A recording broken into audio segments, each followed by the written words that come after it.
First of all, we'd like to acknowledge the traditional custodians of the land on which we live, work and are recording the show. So I am on the land of the Darug and Gundungurra peoples, Holly is on the land of the Ngunnawal people, and we have Katia calling in from Gadigal land, Dahlia calling in from Darkinjung land, and Amanda from Gweagal land. Welcome to Somebody You Love, or The Sale of Two Titties. I'm Jenna Love. And I'm Holly Hart. And we're experts in disappointing our parents, breaching community guidelines, and banging the people who vote against our rights. Smooth, silky and sensual, the owner of Sydney's Sky Sirens, Katia Schwartz, is the hypnotising siren of the sky. This foxy fatale is known for melting her erotic roots with aerial artistry, creating slinky performances that are both provocative and dreamy. As a deaf artist, Katia remembers every count and pattern of the song, the placement of her moves, and relies on vibrations as cues. She says, "Being deaf is my superpower." Katia has worked in the adult entertainment industry as a professional showgirl, stripper and full-service sex worker for over 14 years. She is a huge advocate for sex workers and publicly discusses her time in the industry to create awareness and reduce stigma. She has set up a discussion panel, Disrobed, and is the producer of sex worker-focused cabaret showcase Make It Rain. As the owner of Sky Sirens, Katia prioritises the hiring of sex workers and works towards preserving the history of pole and erotic dance through educating the community and her students about its connection to sex work. Our second mistress of seduction is no stranger to the art of tease. With her bedroom as a wonderland of naughty props and costumes, Dahlia is always ready to pounce on her next victim. Dahlia takes inspiration from the world around her and is particularly moved by all things erotic. She has a love for movement, whether that be on stage, in the bedroom, or in the great outdoors. Dahlia has worked in many facets of the industry. She began her career as a stripper and a showgirl, and from there she moved on to erotic massage. She continued to develop her passion for performance at the same time, drawing on her time working in the clubs as a way to carve out her dance style. She has been in and out of the industry for the better part of the last 7 years, and she currently works online making fantasies come true for strangers all around the world. So this week's show is available to listen to as usual, and if you have us in your ears, then that's great. But we have also released it as a video with Australian Sign Language. So if you're just listening, then the link to the video will be in the show notes. Unfortunately, I had root canal this morning, which was really poor planning. And anybody who is lip reading, hopefully it's still clear, but we do have the ASL for you there as well. Isn't ASL different to Auslan? ASL is American? Yeah, sorry, Dahlia. Oh, I'm so sorry. Because I thought Australian Sign Language, but do you not? No, Auslan. Oh. Yeah, American Sign Language was, I think, created first, or maybe became more widely known before Auslan. So it already had the abbreviation. So we say Auslan as an abbreviation of Australian Sign Language. Perfect. Well, now we've all learnt I've learnt something, and hopefully some of our listeners have as well. Katia, tell us your origin story. How did you get into the sex industry? So I started in the sex industry in 2008. I started off as a stripper. I worked in lots of different strip clubs in Sydney and around Australia. After a while, I really, I loved the performance factor of stripping. It really, that was a thing that I was really attracted to. But yeah, I guess after a while I was learning pole dancing, and I really connected with performing. So I decided to do bucks parties, and I was asked to do a few in my club that I was working at. They installed they had practice time for me. Which was really cool, and I used to come there during the daytimes and practice all my pole skills, and then I just got really good at pole, and then they asked me to do all these bucks parties, and I travelled around Australia doing lots of bucks parties. So I worked in Sydney, I did Melbourne, I went up to Cairns, lots of areas in Queensland. I also did like rural areas like in Darwin, and I stripped in basically like tin sheds, which was cool. Definitely like a very different experience to regular strip clubs. After that, my hearing was like declining a little bit, and I found like the club environment a little bit harder to sort of manage. So I started doing like a lot of private escorting work, and I didn't do heaps of it. I just did it with like a few kind of like trusted clients that I had like from the stripping industry, and that's sort of how I found people. And yeah, then I started to sort of really lose my hearing, and that was when like club environments were just like not possible anymore. And I got into full service sex work, like in massage parlors. So that's what I currently do at the moment. So I work with, basically massage clients, and then they will pay extra to do additional services. And I really enjoy it. I feel like that's probably like my favorite area of the sex industry that I've worked in so far. And Dahlia, tell us your story. It's a little bit similar to Katia's, except I didn't travel all around the country for bucks parties. I started in 2014 in strip clubs after I think I was 21, and I'd been thinking about it for a while. I actually have memories back to when I was 16, saying to one of my best friends, like, I want to be an escort when I grow up. So I've always been drawn to that industry. And so, I started off in the strip clubs, and I did that for a few years and really enjoyed it. I think I worked in every club in Sydney, and each one had a different vibe and style. And I liked that it was kind of like high energy and kept me on my feet. And from there, I got a lot of private jobs as well, doing topless waitressing, nude waitressing, just clients that wanted to book you out to their locations rather than come to the clubs. And then I moved on to massage work, and I did that for a couple of years. I had a break because I had a bit of a burnout from the industry. That might be an understatement as well. I had a big burnout. But I kept performing and dancing, especially like with Katia at the studio and doing doubles performances, because that was kind of our thing when we were both in the clubs at the same time. And now I work online, and I really enjoy that too. I think it's really fun, and it's a little bit mysterious, and it's like lots of fantasy, and I do love to spin a good fantasy. So that's been really good. Yeah, cool. So you've covered quite a few areas in the industry. Yeah, jack of all trades. Yeah. I think we all are a little bit.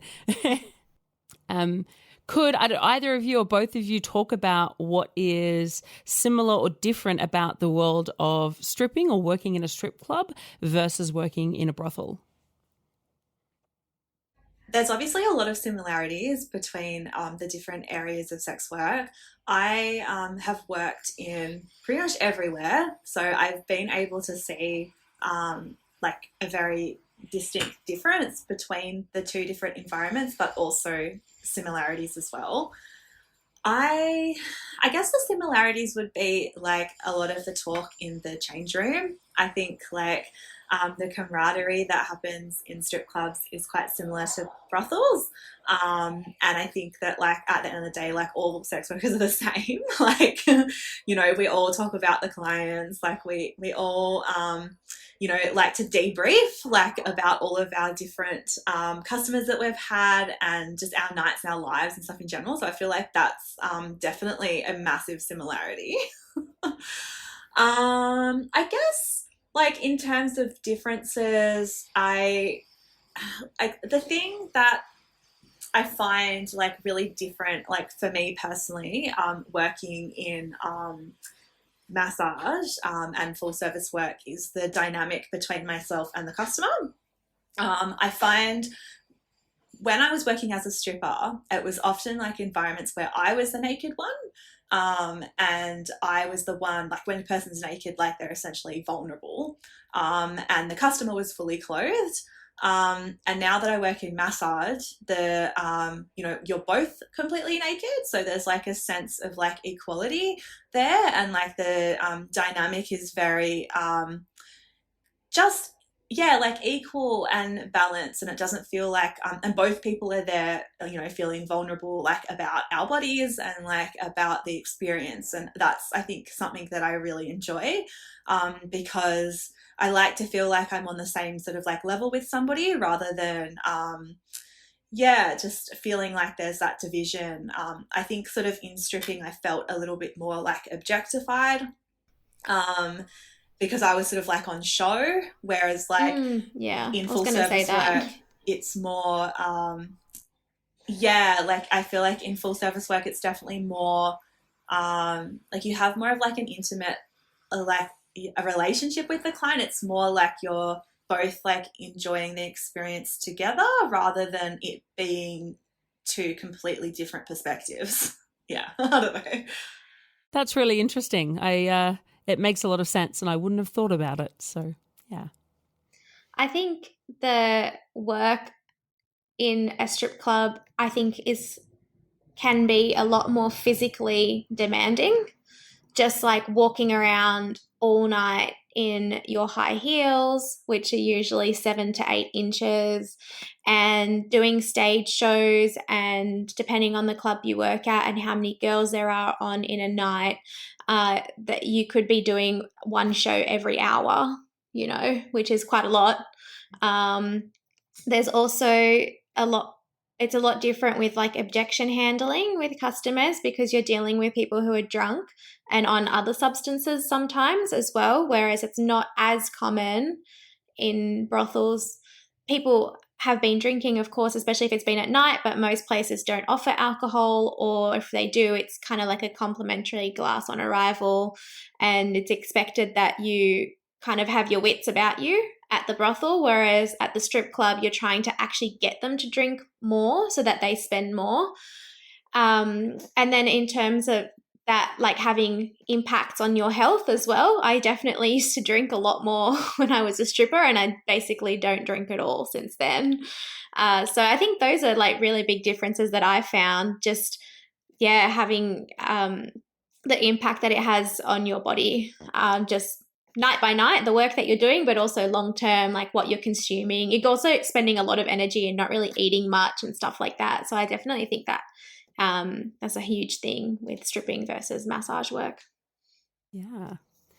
And have you experienced much, I didn't write this question down, sorry, but I was speaking to Katia about it the other day. Have you experienced much in terms of the hierarchy? So where, stripping, people that do stripping having an issue with full service, or vice versa? Mm-hmm. Definitely. I definitely was one of those people that was like, I was like, I'm a stripper, I don't do that.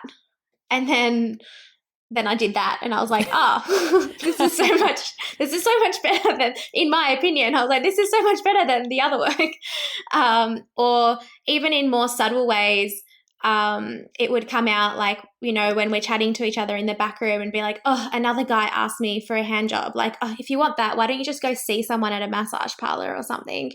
And there was that kind of really kind of subtle but still very much implied that there was a hierarchy of like, we're strippers, we don't do that, or like they do this, there's a time and a place for that and it's not here kind of thing. Whereas I think if I went back to stripping now, I'd probably be one of those people doing that in the back room. I wouldn't really care anymore. Yeah, I totally agree, Dee. I think back when we were dancing as well, which was like quite a long time ago now, like I started dancing 14 years ago.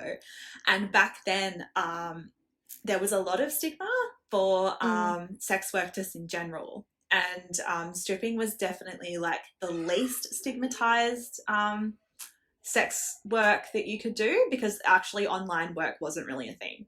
So stripping was definitely the most palatable form of sex work.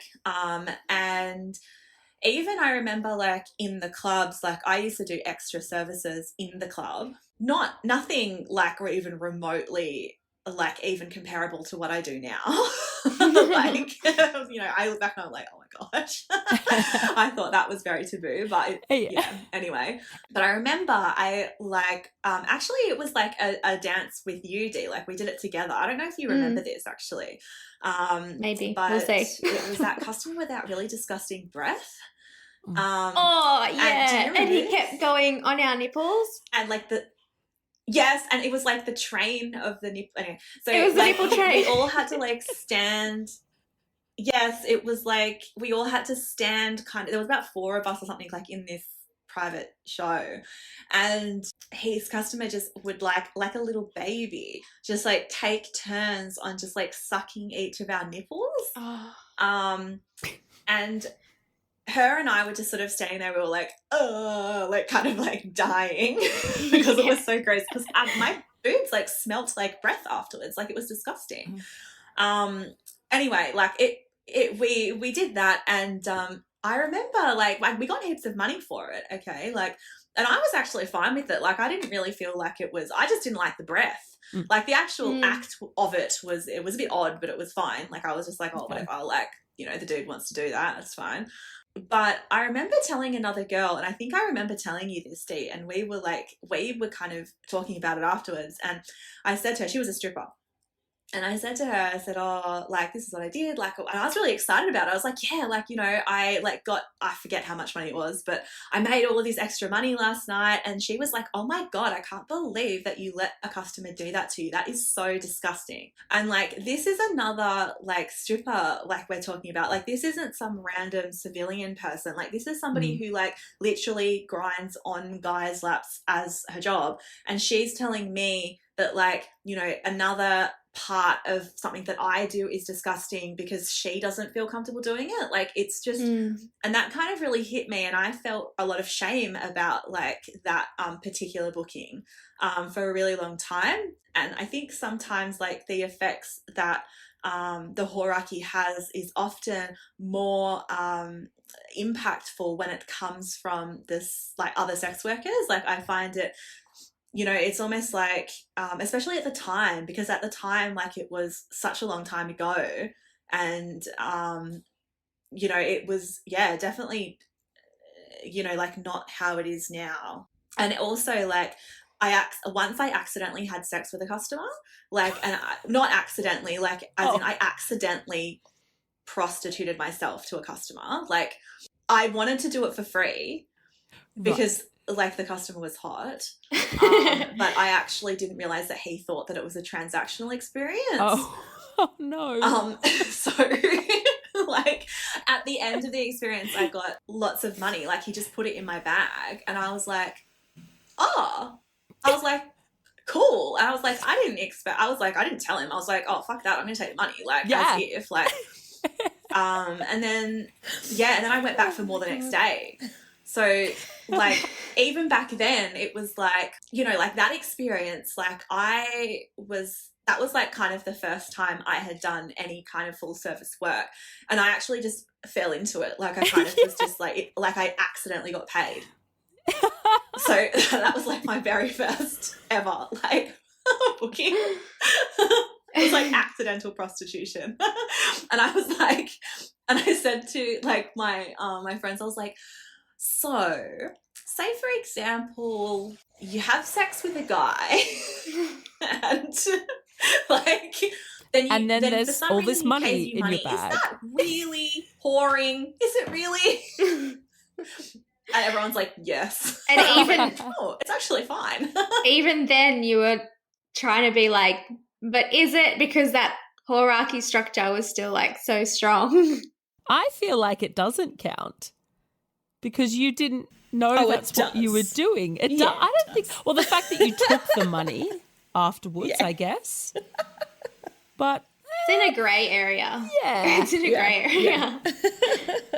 I have another thought to share about the hierarchy before we move on, if that's okay. Please. Something that I learned about the hierarchy as time went on, and especially I think I processed a lot of it when I had my break as well from sex work, is like how a lot of it is really focused around genitals and what you do with the genitals. So it's like touching is different to like mouthing, is different to like having genitals inside you or on you, or like which genital, or, you know, and it's really interesting because I identify as queer. I've always been queer since I've always known I was queer. I've been out and have dated queerly my whole life. And so I don't really believe that in my personal life, but it's interesting how that really runs very deep, or it did, no, maybe not so much these days, but it did run very deeply in the industry. It's like it went literally on a ladder of like, I wouldn't let them touch me versus I would let them touch me but not have their mouth on my nipples, or like their mouth on my nipples but not their hand down my pants, kind of thing. And it like it's really staggered, like based on genitals and what you're doing with them.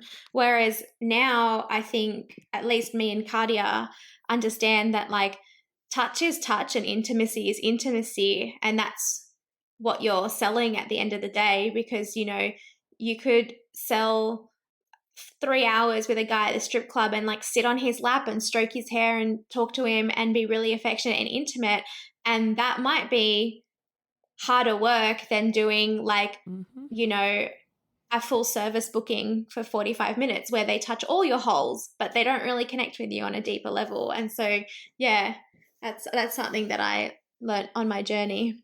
I agree with you as well with regards to that, but also like from a queer perspective, like I understand because I'm also queer, but also from like a disability perspective, I find like, you know, the penis in vagina like situation is like the definition of sex very limiting, like for clients who have disabilities and just for people with disabilities in general. Because like I've had a lot of customers who have had you know, like physical disabilities who haven't been able to have like penetrative sex.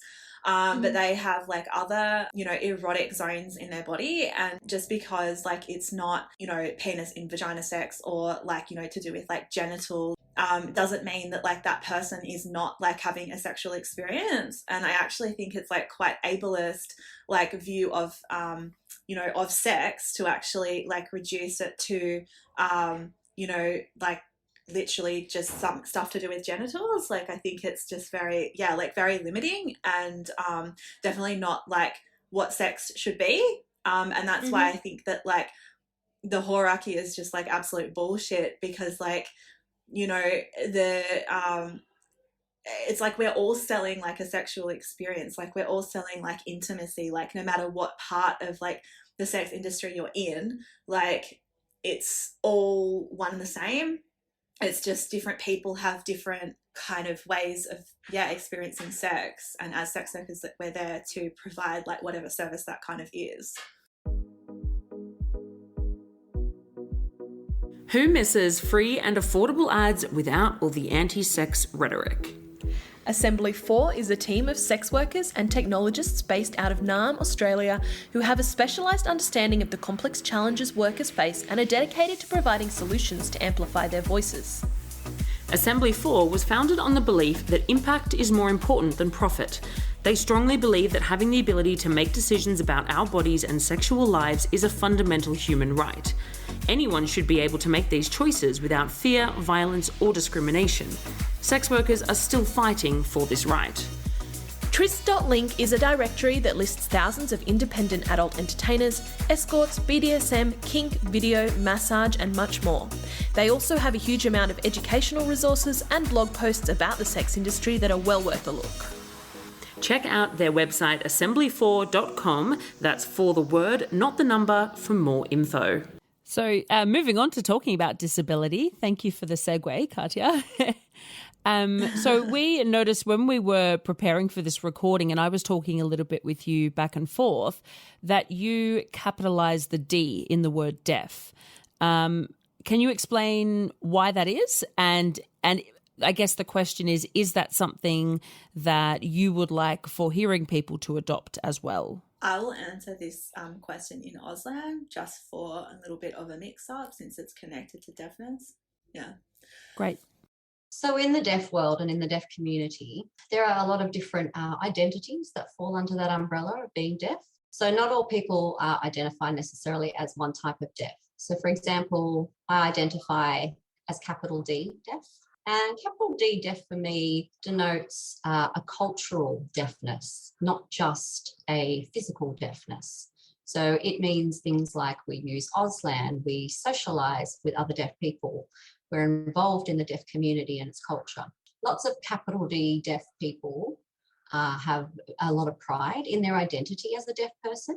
It's not a shameful thing for them or for us. So yeah, that's one of the identities that's a very strong identity for myself. Another way that some people might identify as deaf is little d deaf.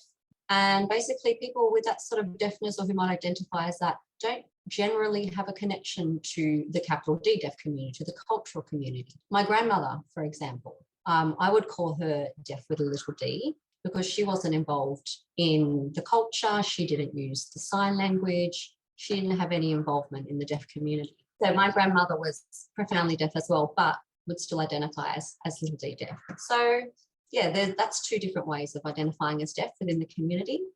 There's another one as well, hard of hearing. So some people might identify as hard of hearing, or they might call me hard of hearing, for example. So I can speak. A lot of the people in the deaf community who can speak sort of identify themselves as hard of hearing.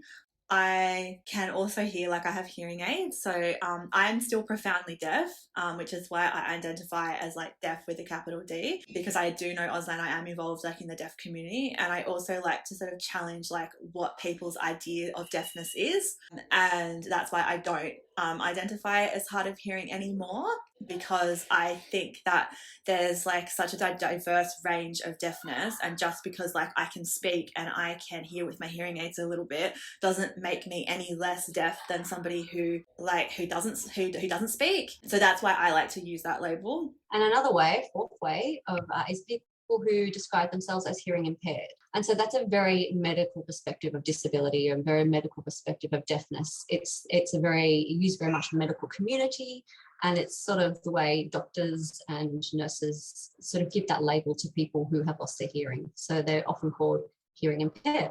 Some deaf people may choose that label as well. They might choose to call themselves hearing impaired because they don't feel like they're connected to the deaf community culturally, and they sort of want to perhaps distance themselves a little bit from that. They don't want to be seen as people who sign or something like that. So yeah, so like I personally used to label myself as like hearing impaired, but I decided that as I sort of got into the deaf community a little bit more, I don't like that label as much, because I found that like, I don't know, it just like connects to like a very like dark kind of like place in my life. Like when I first had like got my hearing loss diagnosis, I was 18, and I only was deaf in one ear, and it didn't really affect my life that much. When I was about 25, I started going deaf in my other ear, and that's kind of when it hit me a little bit. And like my medical diagnosis was like hearing impaired, so that's kind of what I referred to myself as. Like I know even D, like with you, like when I first met you, I was just like, oh, I can't hear a bit well. Like I was like, my hearing is like a bit bad. That's like what I would. When we met in 2014, when we were working a civilian job together, you just said to me, oh, can you just stand on this side? I can't hear really well on that side. And I was like, yeah, okay. We just kind of talked around it. We didn't even really use a label. Yeah, like I didn't even identify at all like with being deaf. Like deaf like was not even like a word that was in my brain. Like I was literally just like can't hear. Like doesn't work. This one works. Then the next kind of process I was like, oh, okay, I'm hearing impaired. But the thing that I guess like when I started learning Auslan, like the sign for hearing impaired is like hearing and then impaired, but this actually means like fault or like faulty, or like you're at fault kind of thing, like whose fault is that's the sign. And yeah, when I kind of like realized that, it like had a bit of like a light bulb moment for me, because I was like, oh, like I don't really like kind of describing myself as like faulty. Like I really hate that. Like that makes me feel like shit about myself. Yeah, that's why I don't really like that label personally for me. There are like people in the like hard of hearing community and also like the deaf community who do identify themselves as hearing impaired. Hard of hearing is more of like if you don't say deaf, like hard of hearing is the kind of more politically correct way of like introducing people. Most people like are not offended if you say hard of hearing, but like some people would be offended if you said hearing impaired. Yeah, so it's just like a bit of a label thing. The best like way to sort of move forward with that is if just ask the deaf person, like, what is your label? What do you prefer to be identified as? And generally like they'll be very usually deaf people are very blunt. They'll just be like, I'm this. Like it's actually a thing in deaf culture. It's like called deaf blunt. It's like it's like a cultural like significant thing. Yeah, and right. we all basically just tell the truth because our language is very like matter of fact. Yeah. It's no fluff. I was speaking to someone just the other day and I said, I met a deaf sex worker the other day because I had met Katia. They said to me, I think you're supposed to say hearing impaired, like deaf's offensive. And I was like, actually, I think hearing impaired's offensive. And I was like, I don't know.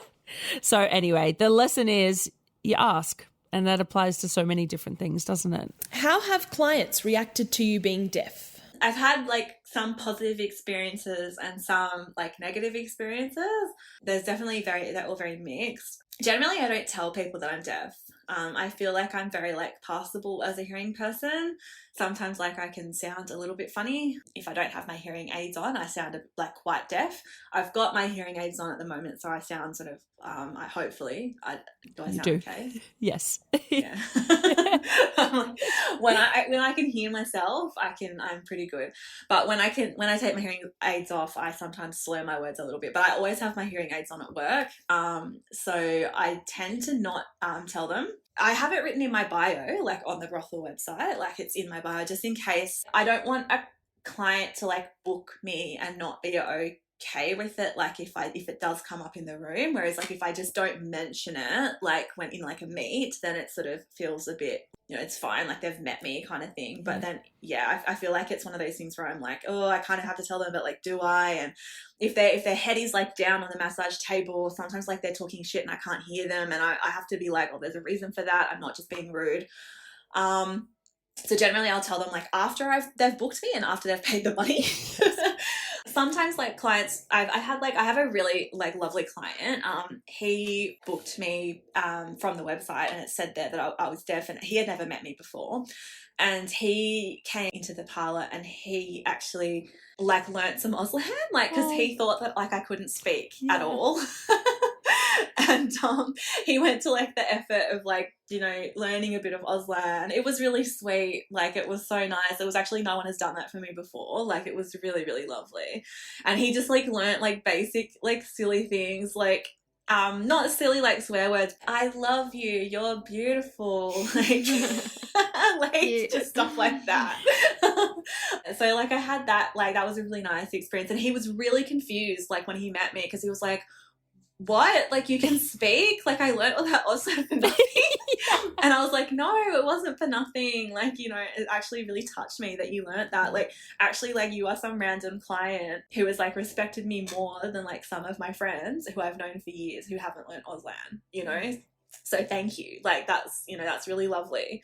He's a regular of mine, so he sees me all the time, and I teach him a little bit of Auslan every now and again, and it's really sweet. But yeah, I've had a lot of other clients who haven't, I don't know, like been okay with the deafness. Like usually they'll, in a meet, I'll talk, like I'll speak like this. Sometimes they'll notice something funny about my voice and they'll say something. Sometimes they think I have maybe like a speech impairment. Other times, like I've had people think I'm like intellectually disabled. I've had people tell me that I don't know how to speak English, which is weird. But like, or your parents didn't teach you how to speak English either. Sometimes like in COVID, like they'll be wearing a mask, so I have to kind of tell them to pull the mask down.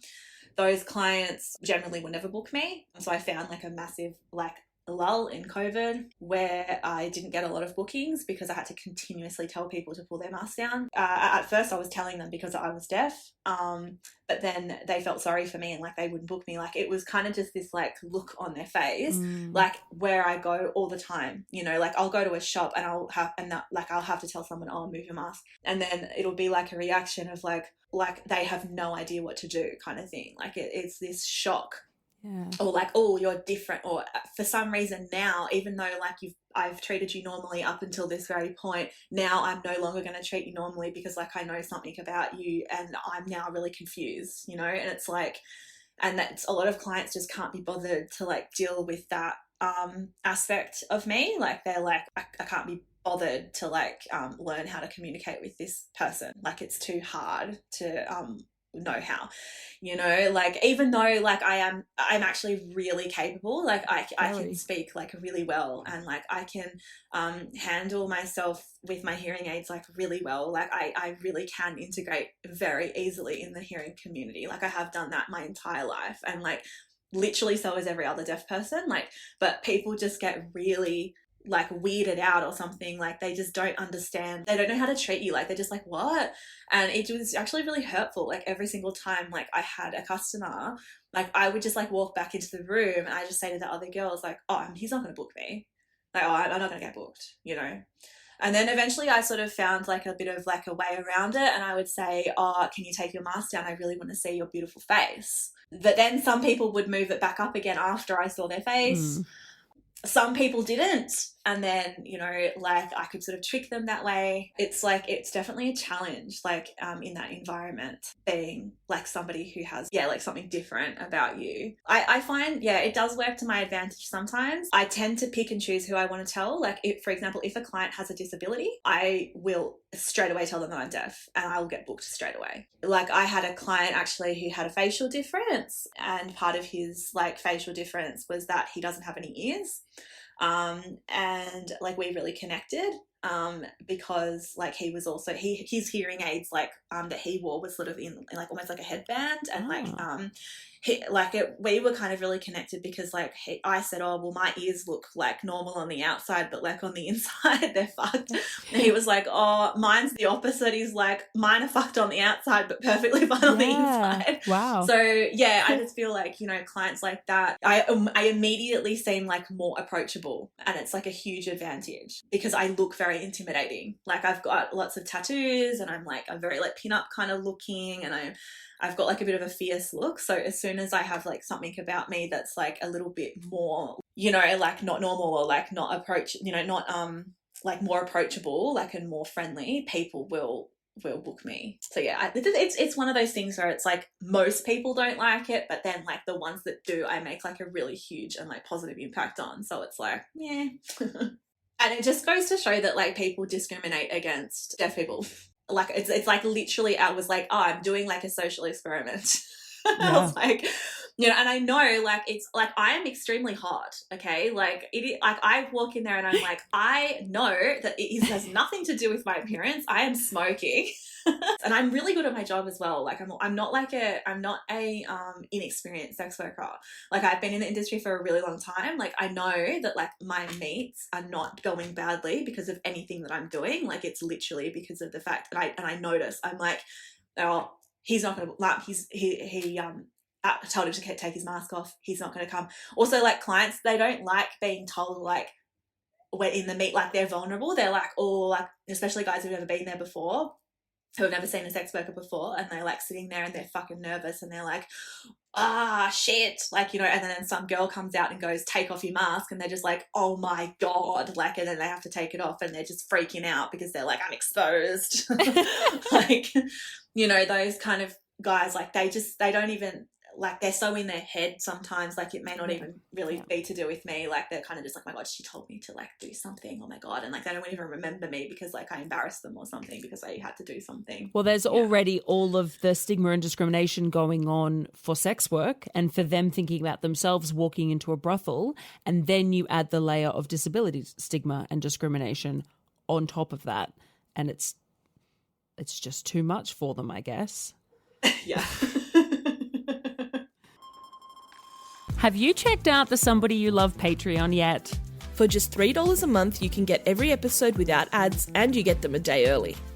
For $6 a month, you get all of our bloopers and behind-the-scenes action. For $10 a month, you get monthly bonus episodes. And for $20 a month, you also get the bonus episodes as videos. You can cancel anytime, and when you sign up, you get access to everything that we've posted so far. We also have annual subscriptions where you save 10% and get 1 month free. Patreon.com/somebodyyoupod, as in podcast.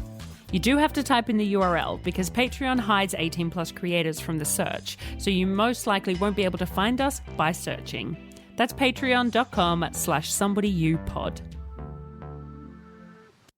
So, Dahlia, you're not deaf, No. but you are involved in the community. I'm also a qualified interpreter. So Cool.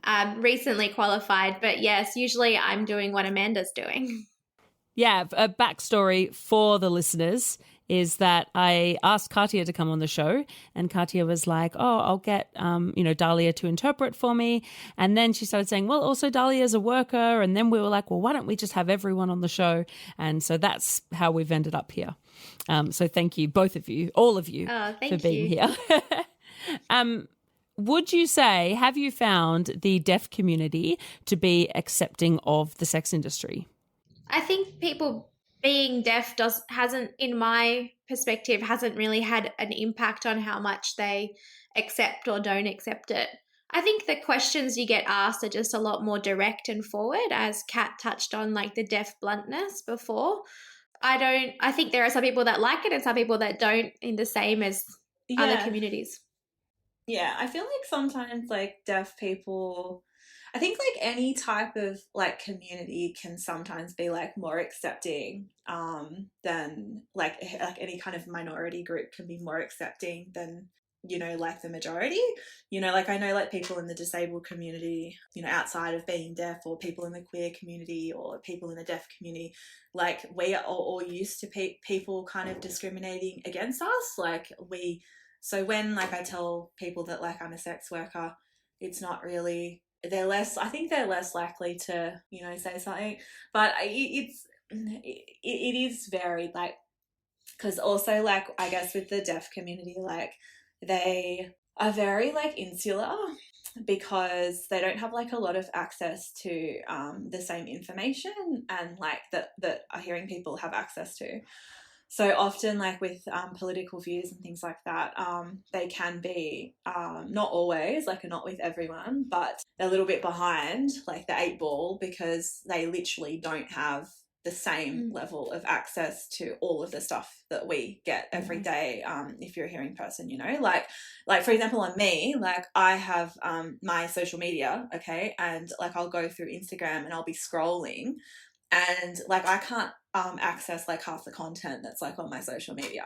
It's just a lot of stuff just doesn't have captions. A lot of like really important stuff doesn't have captions. Like a lot of like news stuff doesn't have captions or Auslan interpreters. So it's like you can't really like blame people for not being like accepting of certain issues or even understanding certain things, because like they literally just they can't get access to it. Like they, like even some interviews that I've done and stuff, like where I'm explaining things like to the like to like a hearing community, like deaf people may not be able to access that. So it's like, I feel like there is like a lot of privilege like involved. So it's a bit like usually the deaf people that like I've told are just like, oh, okay, like what's that? Yeah. They're literally just like, oh, like what do you do? Yeah. Wait, what?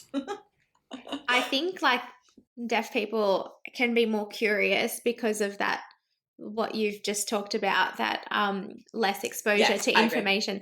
They can be quicker to be like, oh yeah, okay, but then they'll have like 10 times as many questions. Yeah. And it's just it's a curiosity. It's like, oh, I've never heard of this thing. Like, what is it? What do you do? Yeah, so there's kind of like swings and roundabouts. Yeah, I think also like with people in the deaf community, like they don't actually have the opportunity a lot of the time to like actually have a conversation with somebody from who outside of the deaf community.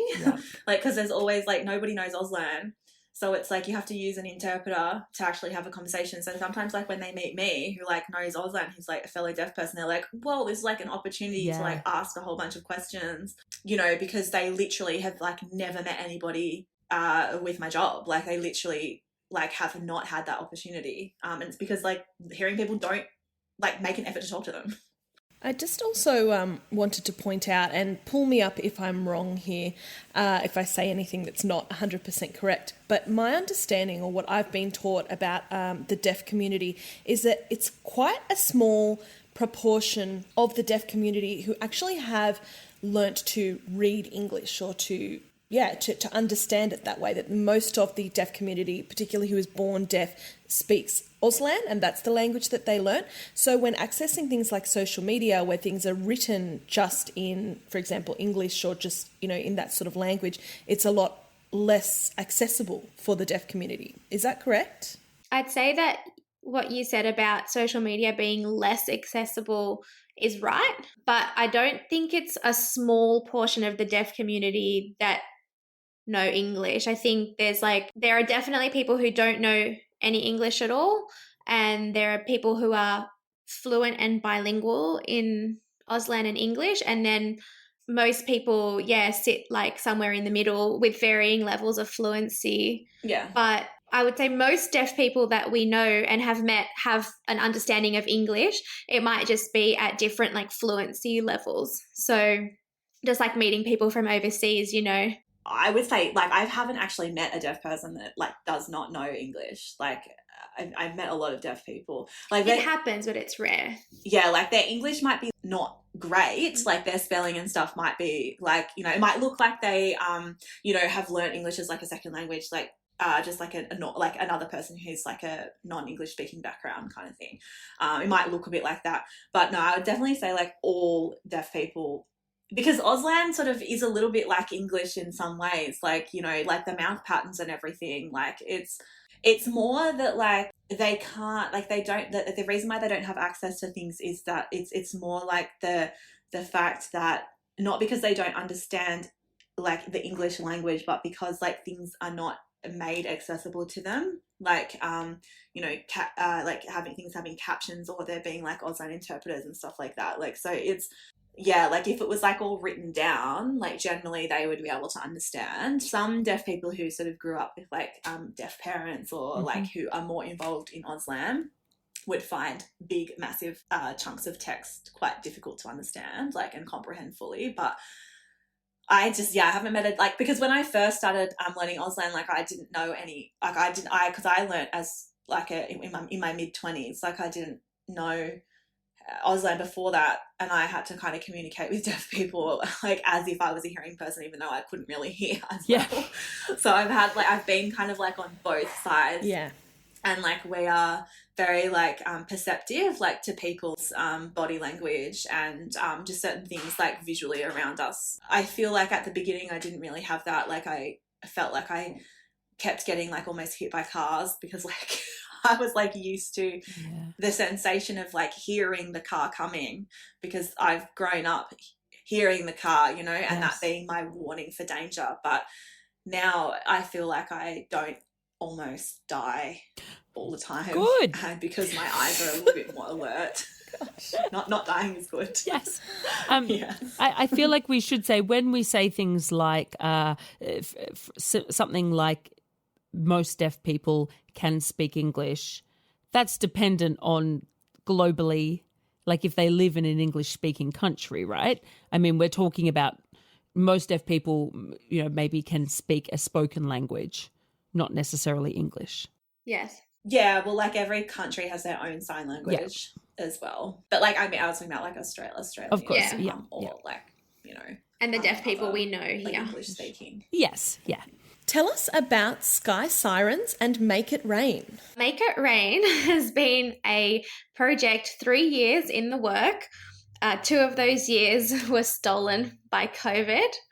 And it all started because Kat and I went to brunch, which we do a lot. And we were having, I just remember that we were at Flower and Stone in Woolloomooloo, and we were having runny eggs and soldiers. And Kat was like, so I want to talk to you about something. And I was like, shit. And then she was like, no, I had an idea and I think we should tell our story because we have a really good story to tell. And I think we should tell it about how we stripped and how we became like best friends and the things that we learned in the industry. And I was like, okay, amazing. And this is kind of how mine and Katia's friendship goes. And we actually also have a running joke that like Kat kind of like conceives the baby and then I help her like carry it to full term. So I'm like the surrogate and Kat provides all of everything else. Does that mean I'm the sperm? Well, you're kind of all of the DNA and I'm like the incubator. And we have like, it's a running joke and like at every photo shoot that we have together, there's always like a maternity shot where like Kat's holding my belly and everything because that's how it happened with Sky Sirens. And then with the events that Kat wanted to put on like Heartstoppers and Glory Box and Disrobed. And then when she was like, I want to expand the studio and then I want to renovate the studio. So Make It Rain was the next baby. Yeah, because Kat has all these like amazing creative ideas and I'm very logistical and procedure based. And so we work really well as a team. So we started writing this show and, you know, we just kind of like brainstormed all of the things that you know, really stood out to us in our time at strip clubs. And that was the original form of Make It Rain. So Make It Rain has evolved since then. Originally, it was quite comical and very cheesy and only like focused on stripping. It was still educational and it was, you know, still aimed to reduce stigma. But since then, it's evolved to encapsulate more of the sex work industry. We're trying to touch on all parts of it and just really highlight the common themes. It's still about camaraderie. It's still about being like sexy and glamorous and sensual. It's all about like eroticism. We've also included the interview portion. As you know, Jenna, you interviewed for that. And it's like a much more like glamorous production now, which is really exciting. And, you know, since then, we've both been, but especially Kat has been like on a journey with like her deafness and disability and stuff. So we've incorporated like kind of all of that into it. And so when and where is it? It's going to be at the Vanguard on July 7th, 8th and 9th. I actually checked yesterday and it looks like July 9th, the Saturday night ticket exhaustion, Saturday, 9th of July, all the tickets seem to be sold out. I think that's what it said on the website. Friday is selling fast and Thursday still has a few left. So this episode will most likely be coming out on the Thursday. Come tonight. So if you're listening to this, it's possible that there won't be any tickets. But yeah. So 3 nights at the Vanguard in Newtown, which is like we've never had a 3-night show before. Yeah, this is really cool. Nice. Yeah, so about 300 people can watch it total, which is exciting. And then hopefully we will also immortalize it for online viewing as well. Thank you to Katia, Dahlia and Amanda for being here with us today. I've learned a whole bunch of things and I imagine our listeners have as well. And I'm really looking forward to going to Make It Rain. Yay! I can't wait to see you there. Thank you, guys. Thank you so much. Please look out for us on Twitter, Instagram, Facebook and Patreon. Our name everywhere is Somebody You Pod, as in podcast. Our Patreon starts at just $3 a month and you can get all of our episodes ad-free and a day early, plus bonus episodes, behind-the-scenes action, bloopers and more. Thank you for taking the time to listen to the voices of sex workers. And remember, somebody you love might just be a sex worker.